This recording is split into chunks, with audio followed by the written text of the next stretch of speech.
Bienvenidos a un nuevo vídeo. El objetivo del presente es estudiar las ecuaciones de la recta en el espacio. Vamos a empezar recordando algunos conocimientos previos que vamos a necesitar para desarrollar este tema. Lo primero es definir lo que es un sistema de referencia en el espacio. Un sistema de referencia en el espacio está constituido por un punto O, que llamamos origen del sistema de referencia, y por una base, es decir, por un conjunto de vectores linealmente independientes en el espacio. En el espacio, una base está formada por tres vectores linealmente independientes. Vamos a tomar una base ortonormal, es decir, de tres vectores mutuamente perpendiculares, esto es, ortogonales, y además de módulo 1. Esos tres vectores son los vectores I, J y K. Luego nuestro sistema de referencia estará constituido por un punto O, el origen, y tres vectores unitarios mutuamente perpendiculares. Para posicionar un punto P en el espacio basta con trazar un vector que tenga como origen en el punto O, en el origen del sistema de referencia, y como extremo el propio punto. Un vector AB definido a partir de dos puntos A de coordenadas A1, A2, A3 y B de coordenadas P1, B2, P3, las componentes de ese vector se obtendrían restando las coordenadas del extremo menos las coordenadas del origen. Es decir, las componentes del vector AB serán B1 menos A1, B2 menos A2, B3 menos A3. ¿Cómo se suman vectores gráficamente? Imaginemos que tenemos dos vectores, T1 que lo hemos dibujado en rojo y T2 que lo hemos dibujado en azul. Para sumar gráficamente dos vectores tenemos que llevar o trasladar el segundo vector de tal manera de que el origen del segundo vector lo trasladamos paralelamente a sí mismo, de tal manera de que el origen del segundo vector coincida con el extremo del primero. Así. Este es el primer vector y vemos cómo el origen del segundo vector lo hemos hecho coincidir en ese punto B, que es precisamente el extremo del primer vector y es el origen del segundo. Vemos cómo este vector lo hemos trasladado paralelamente a sí mismo. Pues bien, el vector suma de estos dos vectores sería un vector que tiene como origen el origen del primer vector y como extremo el extremo del segundo. Este sería el vector suma T1 más T2. Como origen, el origen del primer vector y como extremo, el extremo del segundo. Vamos ahora mismo a definir nuestro punto origen de nuestro sistema de referencia, ese punto O que tiene de coordenadas 0, 0, 0, y nuestra base ortonormal de tres vectores unitarios mutuamente perpendiculares, los vectores I, J y K. Y vamos a definir una recta en el espacio. Esta recta va a estar definida por un punto y por un vector director. El vector director, V, es un vector que tiene la misma dirección que la recta. Recordemos que las direcciones paralelas constituyen todas ellas la misma dirección. Luego puede ser un vector que esté sobre la recta o, como en este caso, que sea paralelo a la misma. El punto A es un punto de la recta y para posicionarlo en el espacio, como hemos dicho, debemos de trazar un vector A que tenga como origen el origen del sistema de referencia y como extremo el propio punto A. Este sería el vector OA. Vamos a definir ahora un punto X. X hace referencia a cualquier punto perteneciente a la recta. Nosotros lo hemos puesto aquí, pero podría estar aquí, o aquí, o aquí. Es decir, X es cualquier punto de esta recta. Cualquier punto de esta recta. Por lo tanto, el vector OX es un vector que depende de donde esté situado X, no está posicionado realmente este vector, el módulo dependerá de donde esté X, no es lo mismo que X esté aquí, como en este caso, que esté aquí o incluso que esté ahí, ¿de acuerdo? Bien, ¿cómo ¿Cómo calcularemos el vector OX? El vector OX, si nosotros nos fijamos, lo podemos definir a partir del vector OA y del vector AX.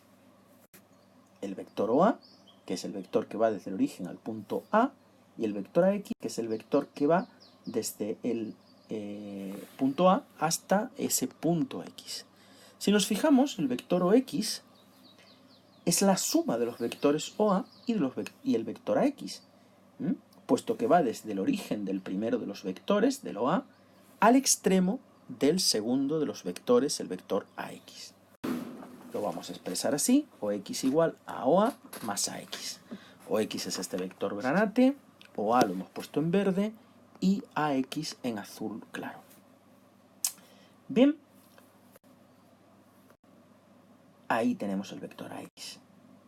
El punto X es, como hemos dicho, un punto genérico de la recta. Vamos a llamarlo X y Z. Esas serían las coordenadas de cualquier punto de la recta. Lo hemos puesto aquí, pero recordemos que puede ser cualquier punto de la recta. Por eso las coordenadas las ponemos X y Z, una cualesquiera. Por lo tanto, el vector OX, como está definido por dos puntos, este es el origen y este es el extremo, pues serían las coordenadas del extremo, X y Z, menos las del origen, que son 0, 0, 0. Pues X menos 0, Y menos 0, Z menos 0. Efectivamente, el OX, como X menos 0 es X, Y menos 0 es Y, y Z menos 0 es Z, ese sería el vector OX. El punto A, vamos a suponer que tiene coordenadas ABC. Esas son las coordenadas de ese punto, que es un punto de la recta. Por lo tanto, el vector OA, coordenadas del extremo, que es el punto, menos las del origen, que son 0, 0, 0. Como vemos, las componentes del vector OA van a coincidir con las coordenadas del punto A, ABC. ¿De acuerdo? Y el vector director de la recta, vamos a llamarlo, vamos a decir que tiene componentes V1, V2 y V3. Muy bien. ¿Quién es el vector AX? El vector AX es un vector que va desde el punto A, uno de los puntos de la recta, a cualquier otro punto de la recta.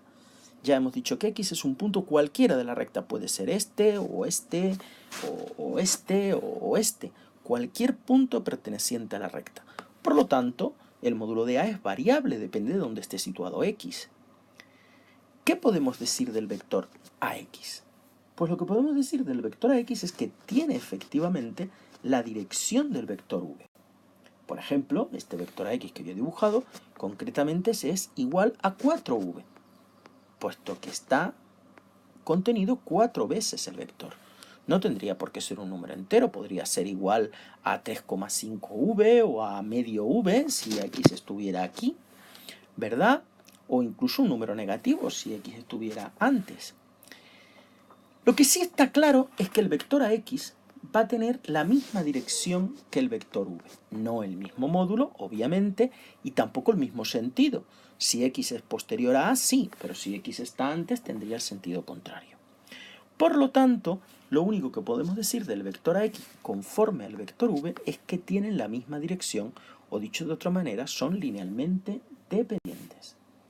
Es decir, el vector AX lo puedo yo poner como proporcional, siendo lambda el coeficiente de proporcionalidad, al vector V.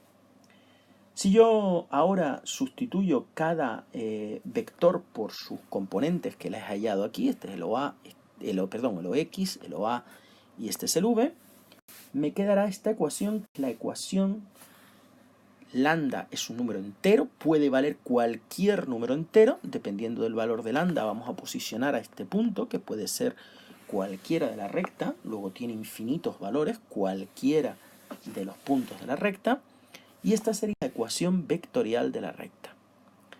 Si igualamos coordenada a coordenada, obtenemos las ecuaciones paramétricas de la recta.